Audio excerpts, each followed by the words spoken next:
그 여자의 연애사 한창훈.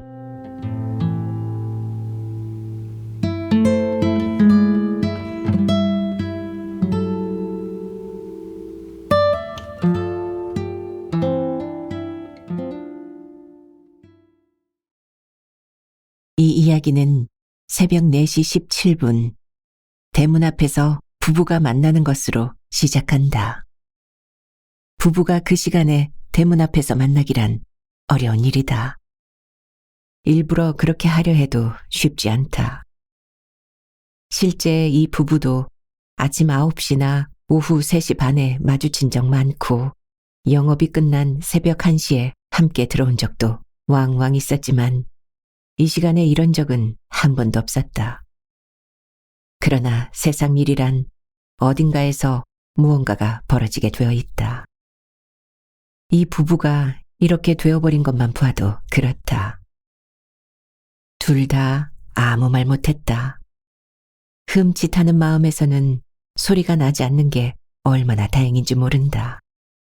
보통의 경우라면 아이고 이제 오셨어요. 수고 많이 하셨어요. 아니요, 당신이 고생 참 많았소. 이런 말을 해야 하겠지만 수고는 수고대로 했음에도 상황이 상황인지라 말이 나오지 않았다. 상대가 방에서 자고 있든지 누구네 사랑채에서 화투라도 치고 있다면 돈을 왕창 잃었다 해도 정말 좋았을 것이다. 그러나 세상은 생각대로 되는 게 절대 아니다. 생각대로만 되었다면 그들은 서울 강남의 이름 별스러운 아파트 로열층에서 각자 살고 있을 것이다. 서로 안부 전화도 없이 지낼 것이다. 그러나 멀고 먼 섬구석에서 포장마차나 하면서 이렇게 살고 있을 뿐이다. 여자는 남편의 얼굴을 피해 주변을 둘러보았다. 어둠은 짙고 마을은 괴괴하다. 다만 얼음 공장 너머로 불빛만 한 덩어리 환할 뿐이다. 거기서는 통발배가 불을 잔뜩 밝히고 출항 준비를 하고 있다. 통발배가 이제야 출항 준비를 하는 것은 자신 때문이다. 자기가 아니었다면 2시간 전에 출발했을 것이다. 그녀는 머뭇거리다가 녹색 페인트 벗겨진 철제 대문을 열고 들어갔다. 자고 있던 개가 눈뜨고 꼬리를 흔든다. 남편도 눈동자가 흔들리며 뒤따라 현관문 열고 거실로 올라온다. 개가 따라 들어오려다가 남편의 발길질에 재빠르게 고개를 뒤로 뺀다. 자주 맞아본 존재는 빨라진다. 스위치를 켜자 마지못해 형광등 불이 들어온다. 오래된 갈색 톤의 벽지와 거실 바닥이 미미하게 반사된다. 을씨년스럽기까지 하다. 집안 분위기는 주인을 닮게 마련이다. 여자는 욕실로 들어가 순간 온수기 버튼을 누른다. 점화가 되자 창문이 부르르 떤다. 소음이 다행일 때가 있다. 여자는 저 통발배처럼 자기도 어딘가로 가버리고 싶은 심장이다. 그런데 자신이 없다. 가려면 조금이라도 젊었을 때 갔어야 했어. 그 생각만 수백 번 하면서 나이 들어버렸다. 어제보다는 오늘이 더 늙었기 때문에 그녀는 어제 떠나지 못한 것을 오늘 후회하는 삶을 살아왔다. 그것은 오늘 머뭇거린 것을 후회하기 위해 내일이 필요한 것과도 같다. 희망과 좌절은 손바닥 앞과 뒤다. 박 선장 따라가 버리는 것은 어떨까? 조금 전 서로의 몸을 탐한 사이이지만 그것과 사는 것은 별개다. 사과를 좋아한다고 사과밭을 직접 일구는 사람은 없으니까. 아니, 그것보다는 박 선장의 접근이 수컷의 그것에서 한 발짝도 더 나아가지 않는다는 것을 알고 있기 때문이다. 공부 안 해도 그 정도는 저절로 안다. 세월의 능력이라면 능력이다. 여자는 옷을 벗어 변기 뚜껑 위에다 차곡차곡 놓는다. 욕실이 작아서 옷 놓을 데가 없다. 브래지어와 팬티까지 막 벗었을 때 갑자기 돌 갈리는 소리를 내면서 남편이 욕실 문을 열어젖힌다. 소리가 시끄러운 것은 새씨로 만든 화장실 문이 내려앉아 시멘트 바닥과 틈새가 없어져 버린 탓이다. 여자는 몸을 움찔했다. 그들이 서로의 알몸을 본 것은 수천 번도 넘는다. 심지어는 남편이 샤워할 때 여자가 변기에 앉아 오줌을 누기도 하고 반대로 남편이 똥을 눌 때도 있었다. 그렇지만 지금은 다르다. 느닷없이 문을 연다는 것은 정황포착이나 무언가 트집거리를 잡기 위해서이다. 이를테면 기습인 셈이다. 그녀는 몸을 돌리고 싶은 충동을 짧은 순간 잘 참아냈다. 돌리는 순간 그게 증거가 되어버릴 가능성이 크다.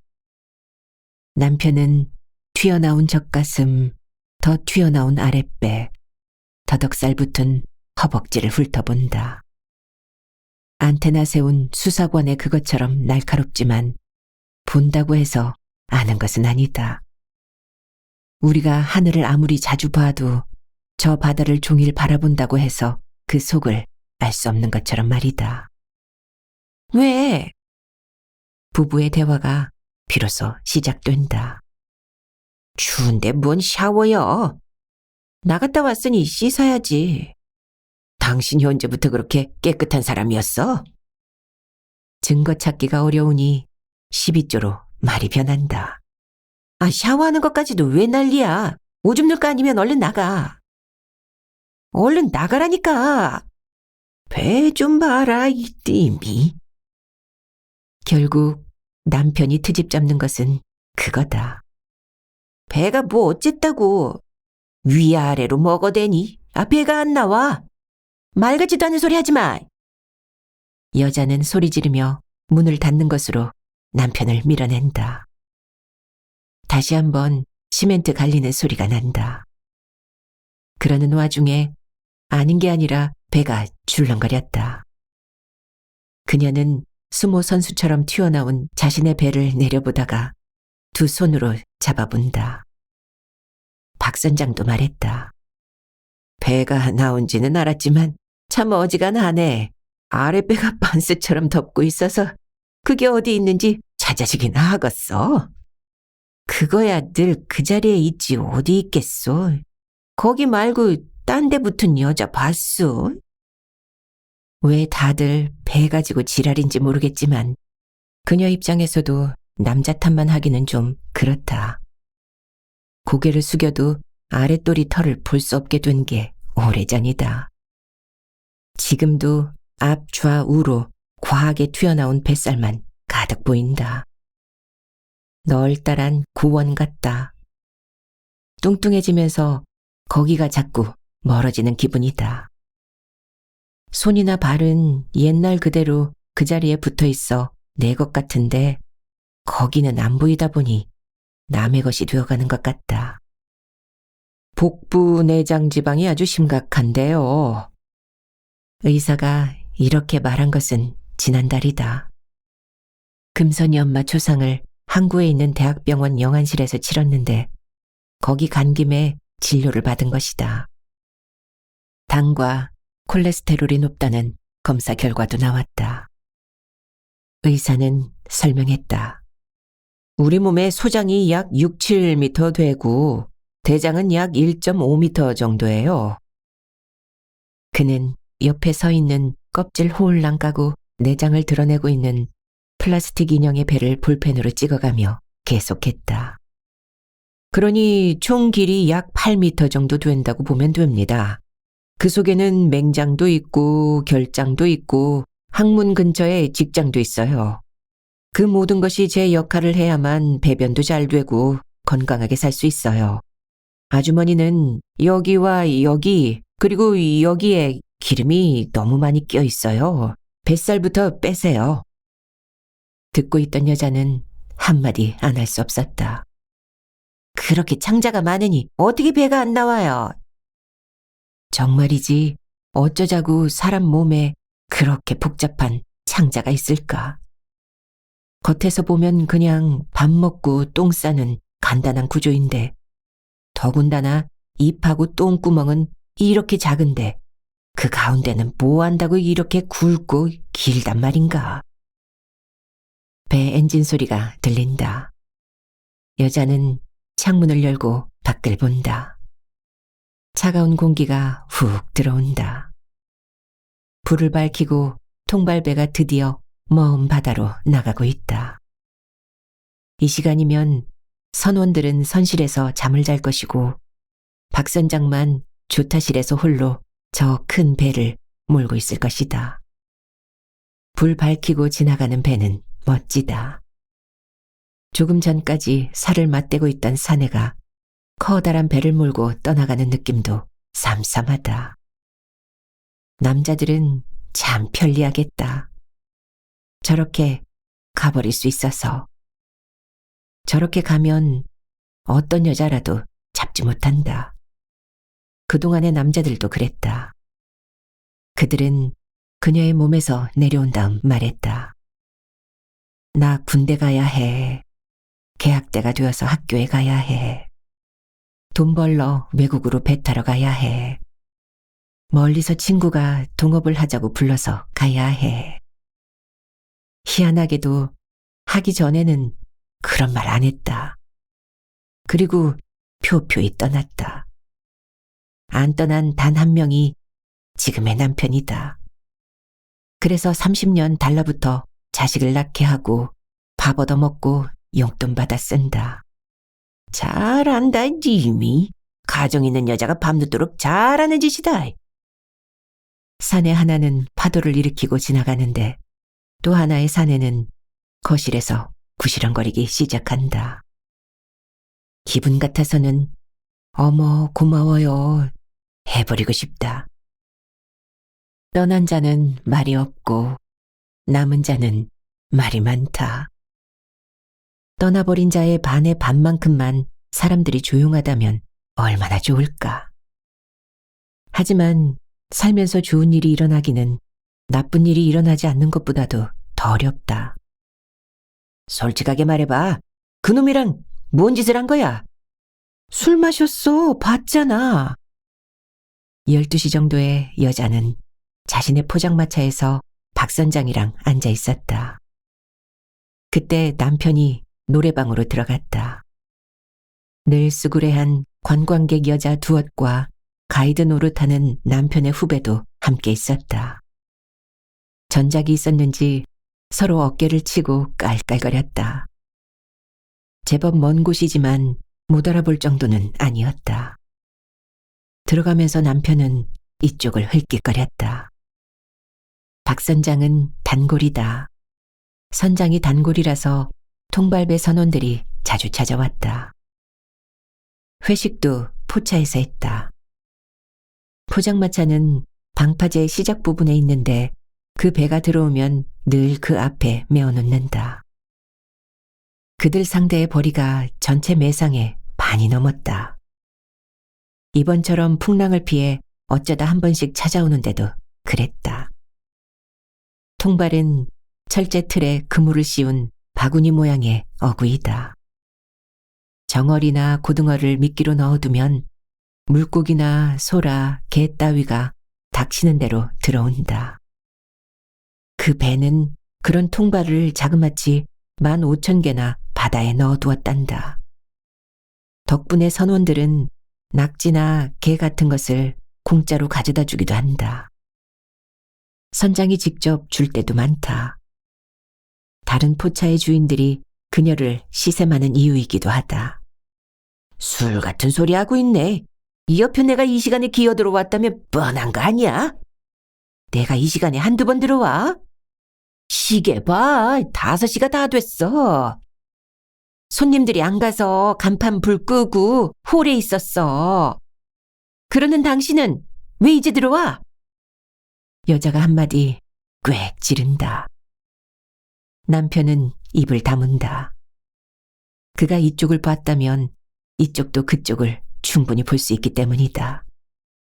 하지만 내가 하는 것과 배우자가 하는 것을 전혀 다른 짓으로 받아들이는 게 부부이다. 그는 냉장고에서 소주를 한 병 꺼낸 다음 그의 또 입을 연다. 하긴 아무리 굶은 뱃놈이라도 저런 몸뚱이로 어떻게 두겠어?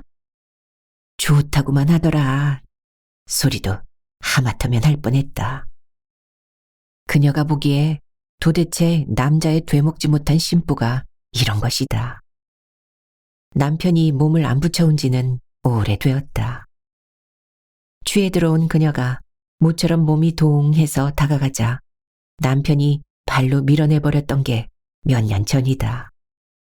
그 뒤로는 자존심이 상해서 가까이 가지 않았고 찾아오지도 않았다. 대신 큰 싸움만 몇 번 있었다. 둘이 헤어지지 못하는 것은 법원이나 대서소 이런 것이 모두 육지에 있어서이다.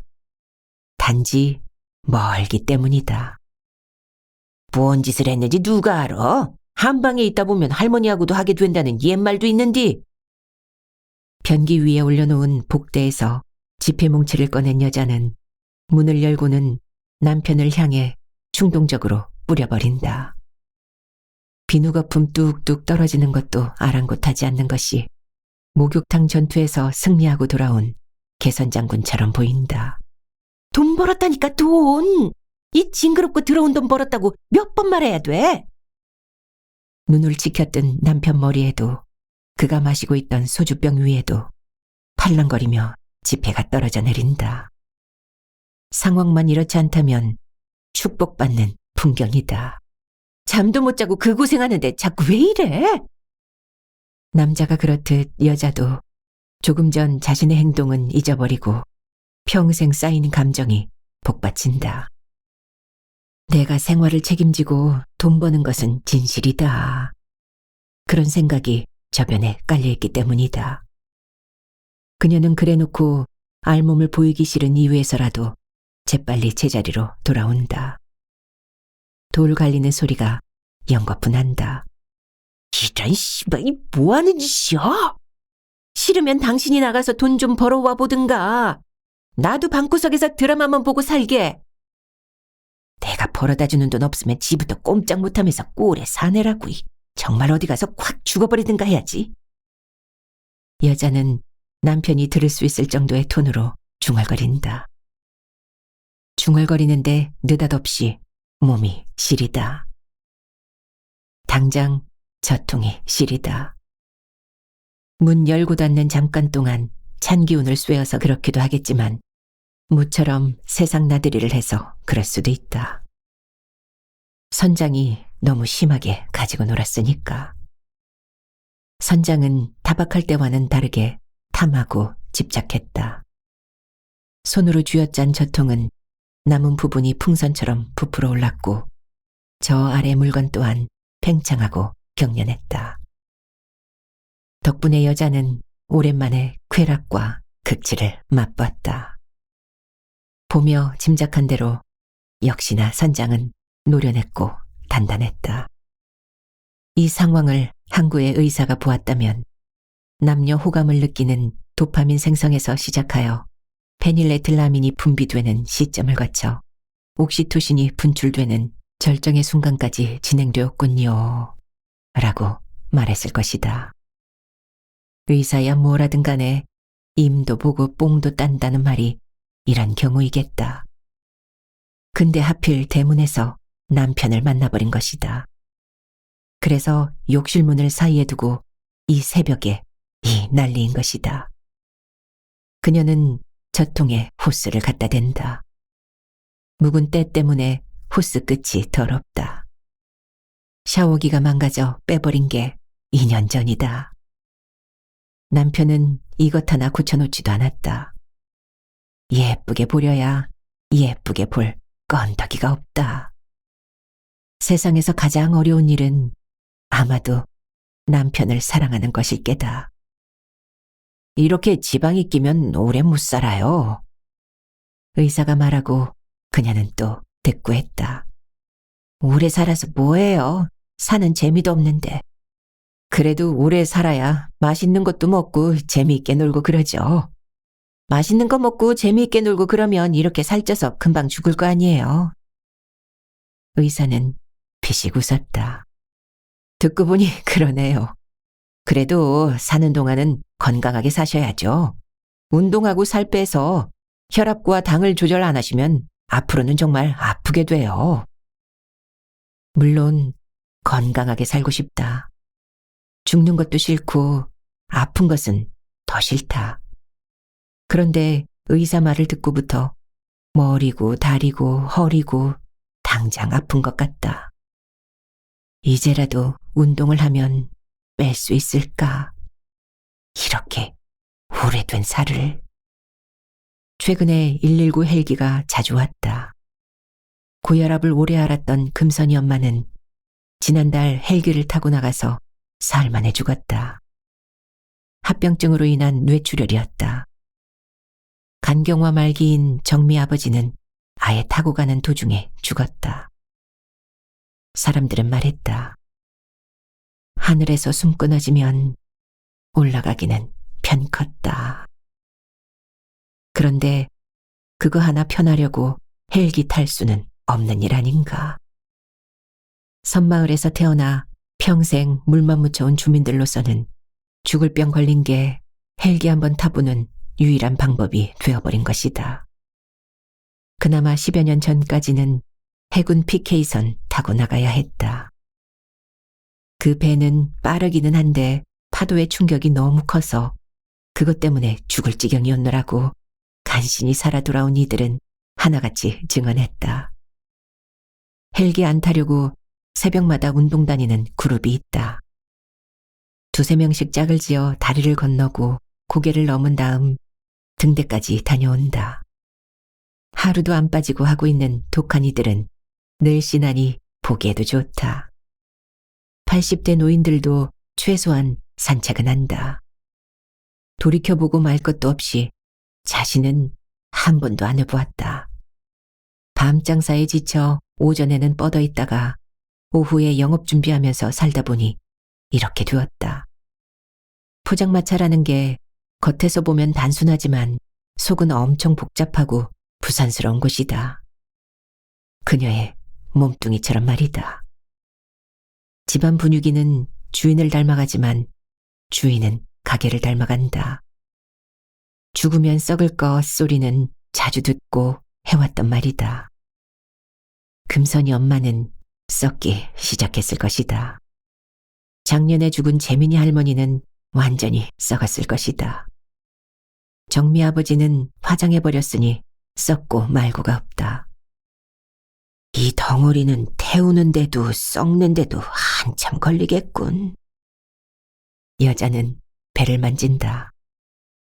이러다 갑자기 죽으면 이제 막 몸을 튼 박 선장이 서운하겠는데. 박 선장이 언제 다시 올지는 아무도 모른다. 기관 고장 같은 게 생기면 당장 내일이라도 올 수 있지만 그럴 가능성은 거의 없다. 박 선장은 살아있는 커다란 붕장어 2마리를 주었다. 한 마리당 10kg짜리다. 포장마차 물칸에 지금 들어있다.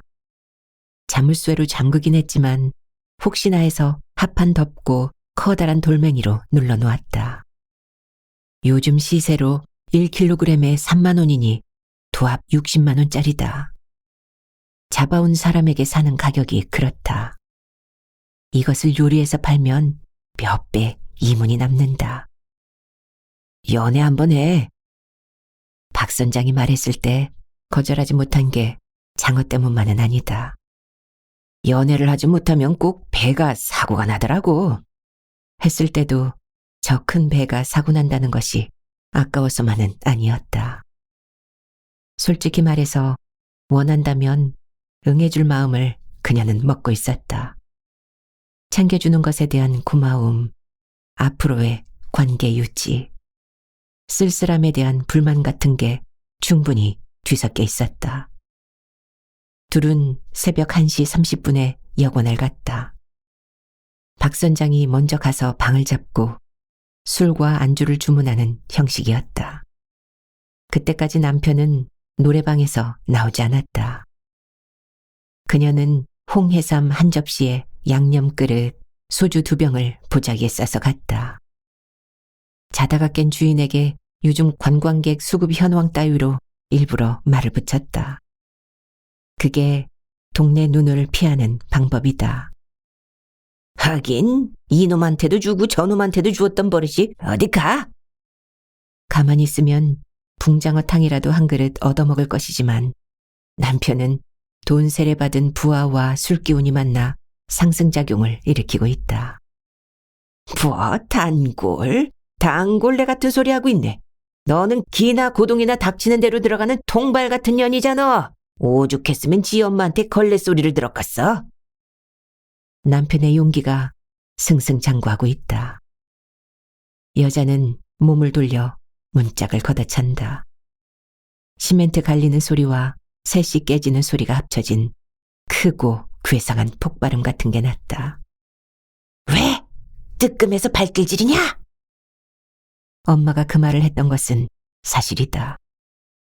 몸 함부로 놀리는 여자를 비난할 때 쓰이는 걸레라는 단어는 비슷한 뜻의 잡념보다도 더 경박하고 천박하다는 말로 그런 탓에 3인칭으로 주로 사용되는 것인데 다른 사람도 아니고 엄마가 그 말을 한 것이다. 그녀는 자신이 그런 말을 들을 사람이라고는 생각도 못했지만 누가 내뱉어버리면 일단 들리는 게 말 아닌가. 의상실에 취직하여 바다를 건넌 게 20살이었고 2년 뒤 항구에서 돌아왔을 때였다. 당장 나가 이 걸레 같은 년아! 무슨 소리야? 도대체 행실을 어떻게 했길래 소문이 여기까지 들려오냐? 누가 네 아버지 딸 아니랄까봐 동네방네 다 대주고 다니냐? 어머니가 남편을 끌어들이는 데는 이유가 있었다. 아버지는 벌초를 반년 동안이나 한 적이 있었다. 벌초한다고 낯들고 가서 감감무소식이었다가 6개월 뒤에 나타난 것이다. 아이고, 이제야 벌초 끝났어? 그래, 반년이면 4촌내, 8촌내, 9촌내, 10촌내 죄다 깎아놓고 오셨겠구만. 우리나라에 무덤이 좀 많아야지. 아버지는 덤덤하게 대답하며 딸을 바라보았다. 당시 중학교 다니던 그녀는 고구마를 씹으며 이렇게 상상했다. 할아버지 무덤 하고 나서 할머니 거, 고갯마루에 큰아버지 거, 그 너머 증조할머니 거. 그렇게 하고 나니 저 옆에 경순이네 할머니 무덤이 보인다. 손을 타지 못해 풀이 무성하다. 아는 얼굴이라 모른 척할 수 없다. 깎아준다. 그러자 그 아래 장신의 할머니 무덤도 보인다. 참 친절했던 양반이다. 깎아준다. 저 밑에 면장 영감 것도 보인다. 안 봤으면 모를까. 봤는데 예의가 있지. 그러자 맞은편 산 중턱에 친구 아버지 묘가 나타난다. 친구는 원양어선 타러 갔다가 죽었다. 집안이 뿔뿔이 흩어져 버렸으니 대신 손 안 댈 수가 없다. 제 넘어 있는 게 경섭이네 큰아버지다. 다 해주고 거기만 안 해주면 서운할 것이다. 경섭이네 큰아버지 밑으로 누구네 어머니, 할머니, 그러다 보니 섬끝 벼랑. 저 만치에 있는 섬도 보인다. 그곳에 작년에 돌아가신 기영아제 무덤이 있다. 참 신세 많이 졌는데 그렇게 옮겨가다 보니 육지에 닿았고 거기에도 아는 면면들이 적지 않았다. 나중에는 소문이 나서 무덤 주인들이 우리도 손을 든다. 아버지는 누가 부탁을 하면 거절하는 법이 없으니까 그렇게 계속해서 휴전선까지 간다. 나쁜 것은 모두 배우자 탓인 게 부부의 법칙이라지만 아버지와 자신을 한 통 속으로 보는 것은 기분 나빴다. 아버지가 낫 하나 들고 나가 다른 여자랑 살림을 차렸든 진짜로 대한민국 죽어버린 국민들 무덤을 모두 깎아주었든 그게 나와는 무슨 상관인가. 그녀는 억울했다. 아버지와 달리 자기는 그냥 있었다. 남자가 늘 접근을 했다. 밥을 사주고 영화를 보여주고 옷을 사주었다. 사주고 나서 졸랐고 엉겨붙었고 또 졸랐다. 그녀에게 문제가 있다면 매몰차지 못하다는 것뿐이다. 그것은 아버지를 닮은 것 같다. 남자들은 늘 어떤 이유가 있었다. 외롭다, 아프다, 친구에게 배신을 당했다, 엄마가 죽었다. 그런 날 밤이면 서둘러 끌고 갔고 급하게 벗겼으며 환장을 하며 파고들었다. 밤 내내 칭송하고 토닥이며 되풀이하여 원했다. 남자를 만나면 그녀가 예쁘고 사랑스런 존재가 되었던 이유다. 그래서 남자가 좋았다. 남자들이 원했던 것은 딱 2개, 가슴과 아랫돌이었다는 것을 나중에야 깨달았지만 말이다.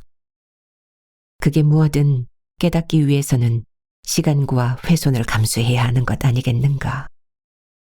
그녀가 자기 몸의 정체를 제대로 안 것은 항구로 나갔던 해였다.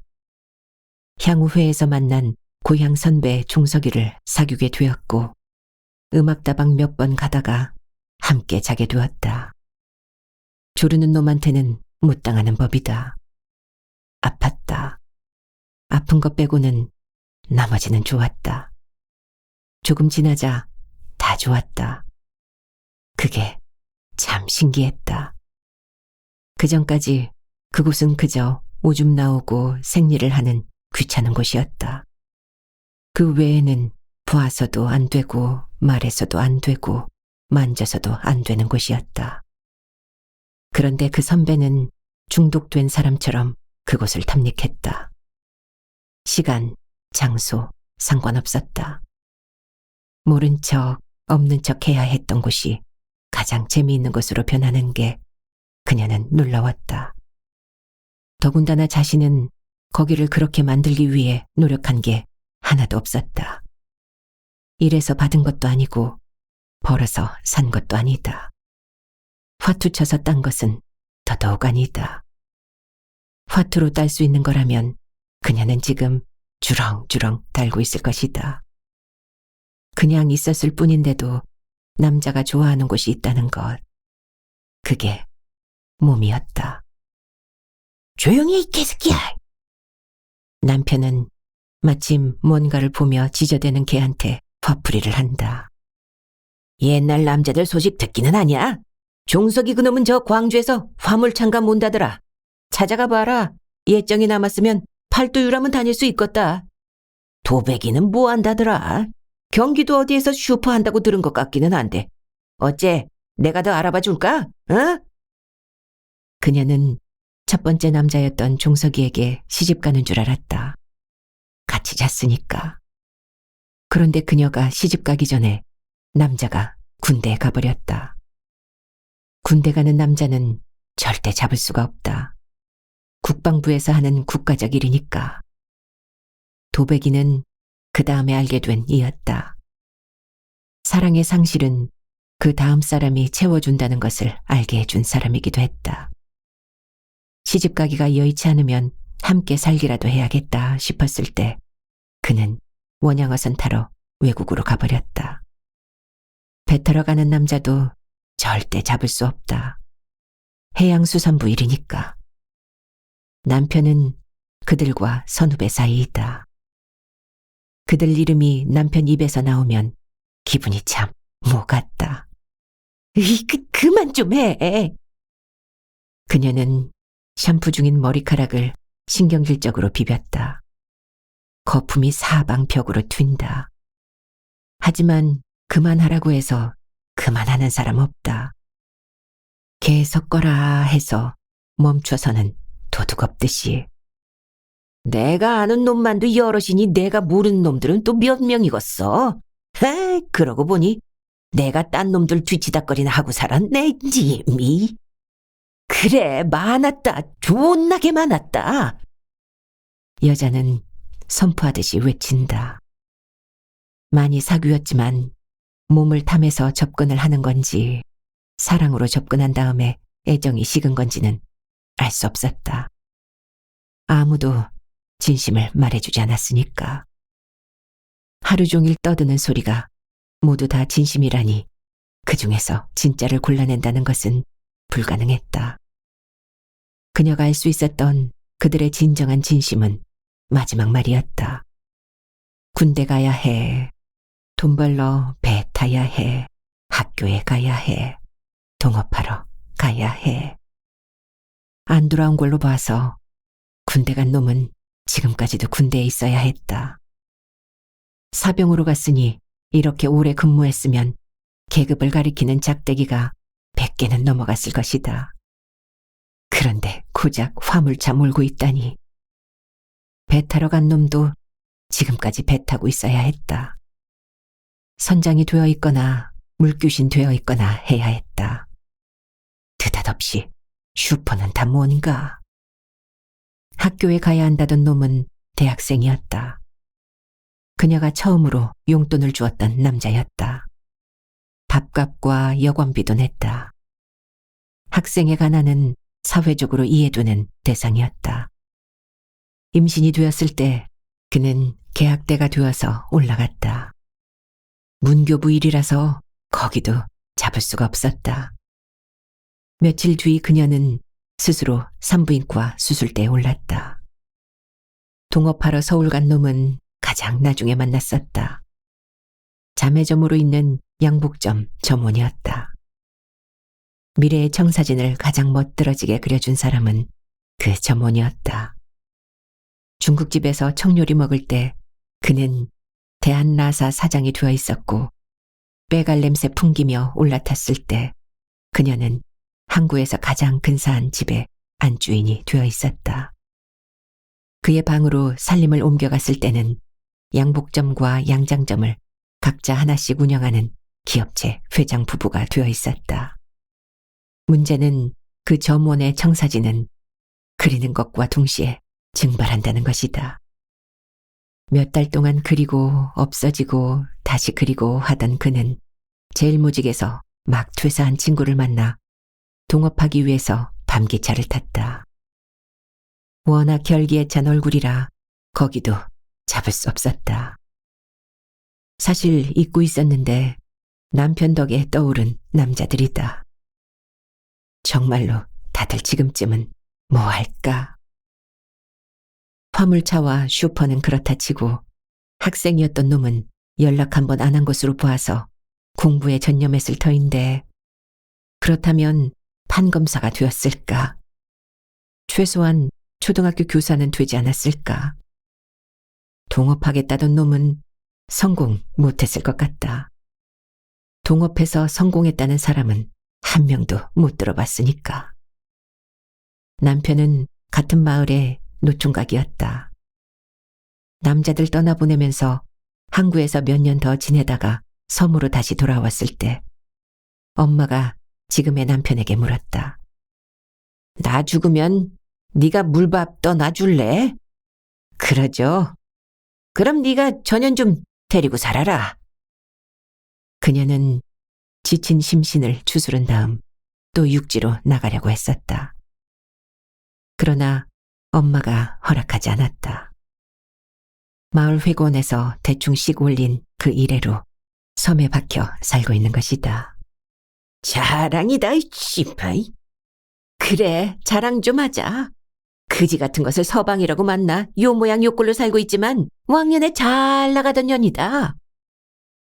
통발배는 이미 수평선 너머까지 갔을 것인데 싸움은 그칠 기미가 안 보인다.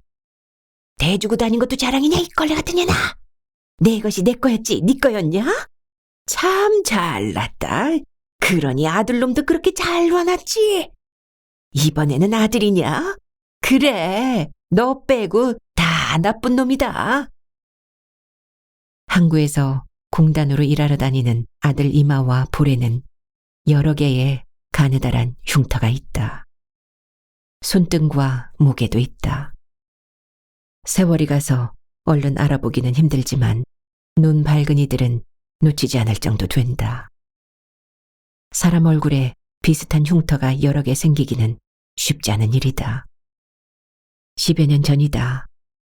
지금은 여자 기근 상태가 되었지만 당시 마을에는 이른바 니나노집이 아직 있었다. 그때만 해도 중선, 고등어 선망어선, 건착선 따위의 큰 배들이 자주 들어왔으니 그들을 상대로 하는 아가씨들이 많았던 것이다. 아들은 항구에 고등학교를 마치고 귀향하여 허송세월하고 있는 중이었다. 입영영장을 기다린다고 하니 핑계는 좋았다. 어느 날 아침이 지나도 방에서 나오지 않았다. 들어가 보니 수건으로 얼굴을 감싼 채 엎드려 있었다. 뭔 일이냐? 아들은 고개를 더 파묻었다. 아무것도 아니오. 아무것도 아닌데 왜 수건을 납바닥에 뒤집어 쓰고 있어? 진짜 아무것도 아니라니까. 엄마가 아들을 이기는 경우가 간혹 있는데 이럴 때이다. 엄마 성화에 못 이겨 자반 뒤집기를 당한 아들 얼굴에는 피 맺혀 있는 상처가 10개 나 있었다. 가늘고 길어서 손톱 자국 같았다. 그렇다면 한 여자가 여러 번 또는 여러 여자들이 한꺼번에 달려들어 갈퀴었다는 소리다. 아들은 얼굴을 보여주었지만 입은 끝내 다물었다. 여자는 기다렸다. 철옹성처럼 입을 다물어도 좁은 동네에서는 소문이 금방 퍼지게 마련이다. 술집에 새로 들어온 아가씨가 얼굴이 반반했다. 밤이 깊어지자 아들은 그 여자를 노리고 술집 뒤채에 잠입을 했단다. 구조가 복잡한 집이었는데 대문과 안채 통과하고 아가씨들이 잔다는 뒷방으로 들어가는데 성공을 한 모양이었다. 들어가는 게 다 뭔가 숫째 아가씨 옆에 눕기까지 했다는데 여러 사내들이 그녀에게 그랬듯 아들놈도 수컷 표시를 했다. 이 정도 상황이면 아가씨도 꼼짝 못할 것으로 계산했으리라.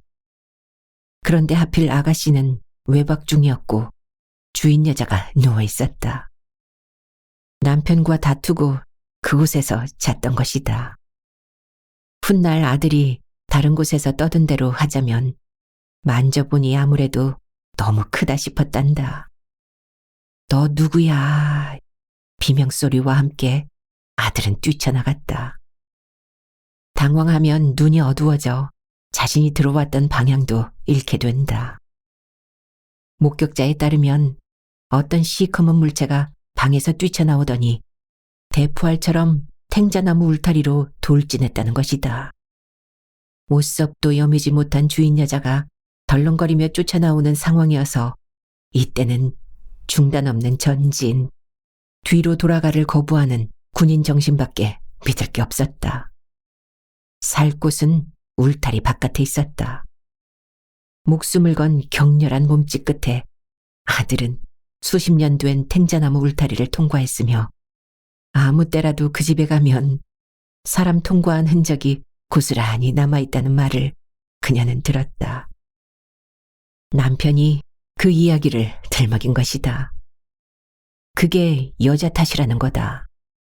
아들 본능이 엄마 탓인지 아닌지는 모르지만 참으로 민망한 사건이기는 했다. 그러나 이렇게 가다 보면 개 고양이가 새끼를 낳는 것도 동백나무에 동백열매 열리는 것도 목련나무에 목련꽃이 피는 것도 감성돔이 알을 벤 것도 모두 여자 탓일 수 있다. 네가 만들었지만 내가 낳았으니까 그렇다고 치자.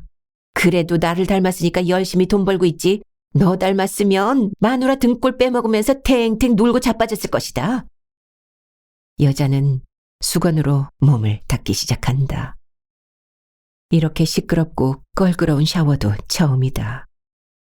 온수기를 끄자 비로소 사방은 조용해진다. 이제 조금 있으면 동이 터올 것이다. 커다란 몸이 옷 속으로 자곡자곡 들어간다. 거실로 나오니 남편이 노려본다. 소주가 벌써 2병째이다. 그녀와 달리 몸 아껴서 술도 멀리하던 사람이 이렇게 마시된 것이다. 여자도 남편을 노려본다. 둘의 시선이 허공에서 부딪힌다. 형광등을 꺼놓았다면 스파크가 보일 수도 있을 정도이다. 개가 바깥에서 끙끙거린다.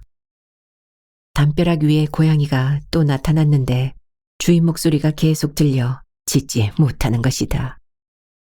한참이나 노려보던 남편이 술상을 발로 찬다. 빈잔이 넘어지면서 젓가락도 거실 바닥에 떨어진다. 그래놓고 비틀거리며 목욕탕으로 들어간다. 또 한 번 돌 갈리는 소리가 크게 난다. 개 끙끙거리는 소리가 순간 잦아진다. 여자는 자신이 뿌려놓은 지폐를 바라본다. 한 장 한 장 주워보니 13만 2천 원이다. 날이 날이었는지라 하루 매상을 이제야 헤아려 본 것이다. 다시 순간 온숙이 돌아가는 소리가 들린다. 남편도 샤워를 시작한 것이다. 망연자실 앉아있던 여자는 3잔을 가져와 반병쯤 남아있는 소주병을 기울인다. 2잔 정도 넣자 속이 덮여진다. 목욕탕을 향하여 이번에는 여자가 입을 연다. 솔직히 말해, 이 시간까지 그 관광객 여자들이랑 뭐 했어?